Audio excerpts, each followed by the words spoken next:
renonce au péché, dégage-toi du péché, mon ami, et tu seras justifié dans la gloire de notre Seigneur Jésus-Christ.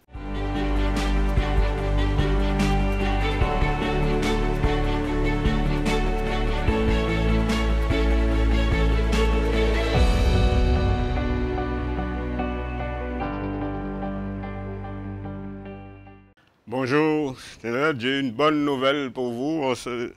Aujourd'hui, une bonne nouvelle à vous annoncer.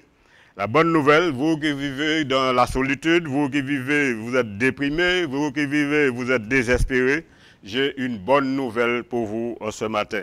Vous qui cherchez Dieu, ça fait un moment que vous cherchez Dieu, mais ce matin, permettez-moi de vous dire que Dieu, il est là. Il est là, il est tout près. Je vous demande, ce que Dieu demande aujourd'hui, c'est de renoncer au péché, et marcher selon sa parole. Parce que le péché, la Bible dit que le salaire du péché, c'est la mort. C'est la mort, et quand vous vivez dans le péché, automatiquement, vous allez vers la mort. Donc, il faut renoncer au péché. Qu'est-ce que le péché? Selon la parole de Dieu, le péché est la transgression de la loi de Dieu. Péché est la désobéissance de la volonté révélée de Dieu. Ça, lorsque nous marchons dans le péché, systématiquement, nous sommes dans la désobéissance. Et dans la désobéissance, Dieu ne peut pas nous bénir. Celui qui vit dans le péché, Dieu ne peut pas le bénir. Celui qui marche dans le péché, Dieu ne peut pas le bénir. La parole de Dieu nous dit dans Ésaïe 5 au verset 18, « Malheur à ceux qui tirent le péché avec les cordes de vis. » Vous savez, souvent, lorsqu'on pêche, souvent on va se cacher. On se cache pour pécher. Mais Dieu voit partout. Les yeux de Dieu sont partout. Donc tu ne peux pas te cacher. Dieu te voit. Et ça il faut le comprendre. Toujours dans Ésaïe 59, au verset 1 et 2, nous dit « Non, la main de l'Éternel n'est pas trop courte. Non, la main de l'Éternel n'est pas trop courte pour sauver, ni ses oreilles trop dures pour entendre. Mais ce sont vos crimes. Ce sont vos crimes qui mettent une séparation entre vous et votre Dieu. Ce sont vos péchés qui vous cachent sa face et l'empêchent de nous écouter. » Et ça c'est ça que je vous ai dit au départ.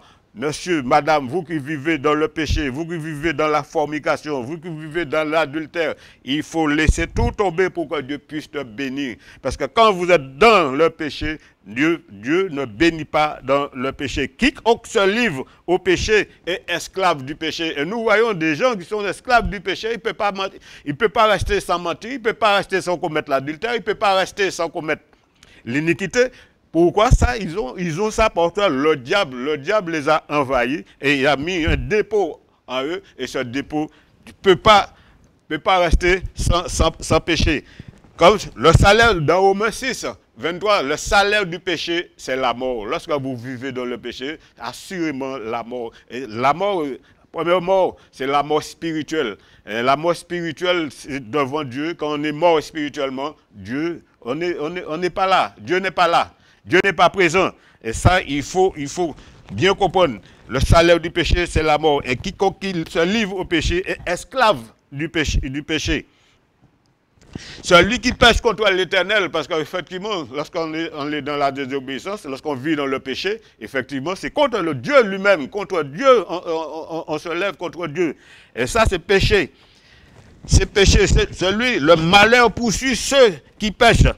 Mais le bonheur récompense les justes. Vous entendez ce que dit la parole de Dieu dans Proverbe 8 au verset 36. Celui qui pêche contre l'Éternel nuit à son âme. Tous ceux qui me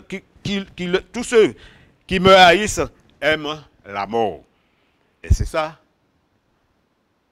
Si vous vivez dans l'incertitude, automatiquement c'est la mort qui s'installe.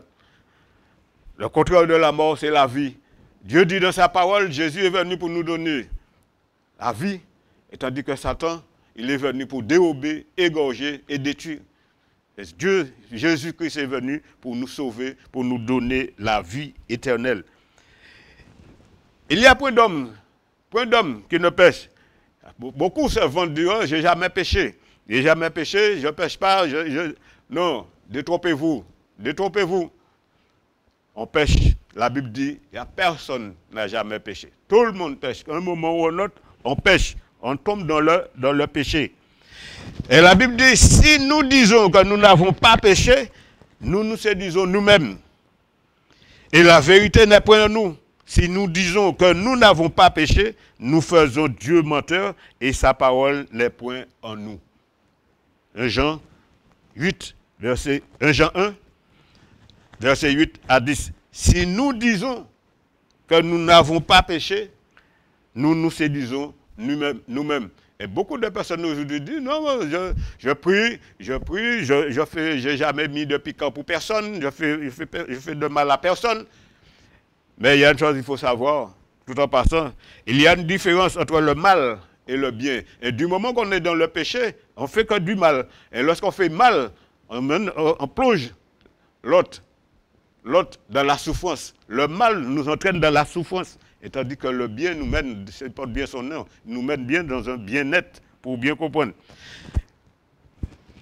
Entre le mal et le bien, il y a bien une différence avec le péché. Quand tu pries, oui, tu fais du bien. Romains 3, 23 dit, car tous ont péché, ils sont privés de la gloire de Dieu. Tous ont péché, ils sont privés de la gloire de Dieu. Alors pour sortir dans le péché, Dieu nous a donné une issue. Repentez-vous et que chacun de vous, oui, soit baptisé au nom de Jésus pour le pardon de vos péchés. Et à partir de cela, renonce au péché. Et tu seras justifié dans la gloire de Dieu, notre Sauveur. Béni soit l'Éternel.